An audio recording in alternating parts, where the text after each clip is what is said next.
Hello and welcome to a podcast session from the Young Environmentalist Network's Agroecology EcoCampus Festival 2025, themed My Food is African, and we're going to be getting the perspective of participants from this year's EcoCamp 25/Festival. And with me here today is Dumebi Ozoemena. Dumebi Ozoemena, I'm so happy to have you here today. Yeah, I'm delighted to be with you here today. Okay. Thank you. So, what has your experience been so far during the camp? Oh, okay. It has been one of recollection. I've had the time to recollect.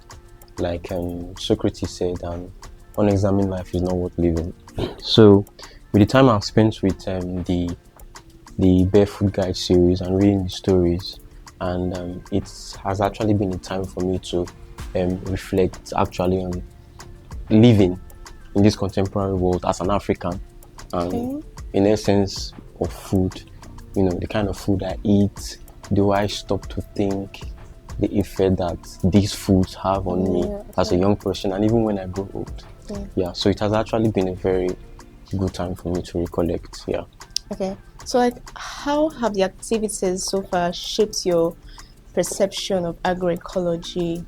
Okay, it's from what I said before, it's more like a continuation from the activities we've had to experience during this camp. Do you have a new experience, something new that?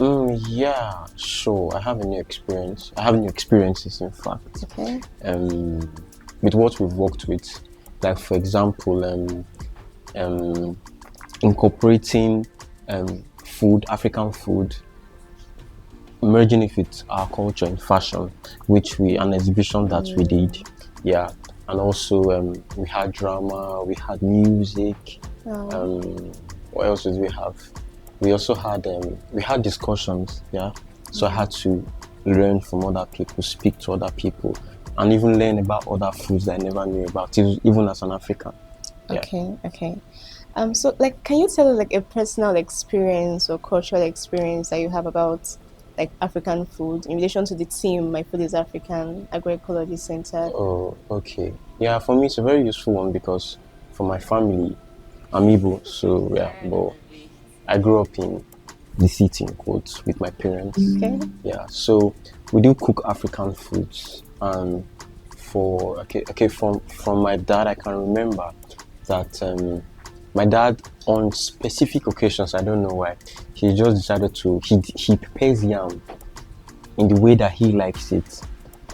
Different from how my mom would normally prepare it. Okay. So if my dad wants to prepare this kind of yam, he does it with some ingredients, local ingredients that we never knew about, or we got to learn about when he was actually So, and he prepares it himself, not waiting for my mom. And I was the last child, so of course I had to be there to see and help him experience it. And then I discovered that just from cooking yam, my dad is already talking about stories about his personal life, from when he was young like me, or when his parents used to prepare yam in this particular kind of way. And when he's talking about football, he's already talking about stories, culture, family that I never even knew about. That was from my dad.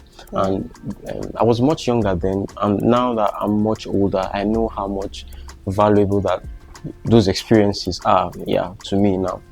And then for my mom too, it's also yam, because there's a kind of local porridge. I don't think I can find the appropriate local term for it. There's kind of local porridge that my mom prepares sometimes. And when she has to prepare this, I'll be frank, when we're much younger still, we used to frown. We're not normally having what we should think we should be having for dinner. And then when she prepares it, the same thing happens. It creates an avenue for us to actually have a discussion about food. You see, Fama, why are you cooking this? Or we don't want to eat this. There's too much leaf, there's too much vegetables. And your mommy begins to educate you the importance of having vegetable in food, the importance of not having your vegetables overcooked. And we're much younger then. So, as I said earlier, now we began to realize the importance of these lessons that our parents actually passed to us And also like the cultural through significance. food and the cultural significance of Yes. this food that was being prepared. And also, my mom used to prepare ukwa. That's what it's called in my dialect, ukwa. Yeah, and it just opened us to new experiences. It was not as if ukwa was not sweet, in quotes. It was just strange to you as a young person. But now I eat ukwa. Now I like ukwa. Now all my siblings eat ukwa. In fact, if my mommy has to cook ukwa, we are all happy. My mommy has to cook ukwa. We're having something different from what we normally have. So this has been the experience with actually eating our cultural food for me. So one more question. And do you think colonialism has affected the way people view African food? Do you think it's a factor to the way we perceive our cultural foods?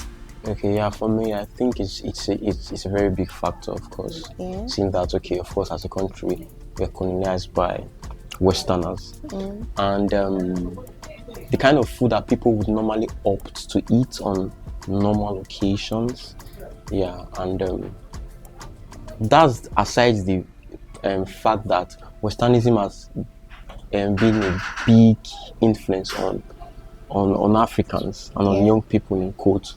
Yeah. So yeah, it has influenced our food because okay, now you see, okay, people, let's say people who are much younger than me, they can know more about food from different countries, and they don't know so much about food from their culture or even neighboring cultures. Yeah. So you see how, of course, colonization has influenced. So how do you think we can work towards like changing this whole perspective, embracing our food, like embracing African food? How do you think we can incorporate it, like let the younger ones know about the kinds of food that we eat and like the cultural significance and basically everything about what we used to have before? Yeah. How do you think we can achieve this? Is it possible? Do you think it's possible? Yeah, it's very much possible. Awareness and implementation. For example, if I was not here in this camp, if I did not have this experience in this camp, I might just, continued my life and never had the time that I said before, this has been the time for me to recollect, to rethink. Yeah. So awareness and implementation, just like what Home F is doing for us today. Yeah. So we have to, for the people who are enlightened like us, we have to create more awareness and put up more implementation strategies. What do you mean by implementation? Okay, like implementation, I mean, okay, for example, in the camp, you see young people gathering together. We're not talking about pizza, hamburger, shawarma. We were talking about afang soup. We're talking about garden egg sauce. We're talking about ukwa. That's implementation. And for one, I got to see how this food have been prepared from other cultures. Maybe before now, I didn't know about these things and how they were prepared. So, and we even had to eat the food that we had prepared. Yeah. So that's implementation. It starts from there. That's implementation. Thank you so much for this wonderful section. Maybe Ozoimena, it was a really, really nice time having to converse and engage with you on everything you had to learn from this year's EcoCamp/festival. Thank you so much. Yeah, thank you. Thank you for your time.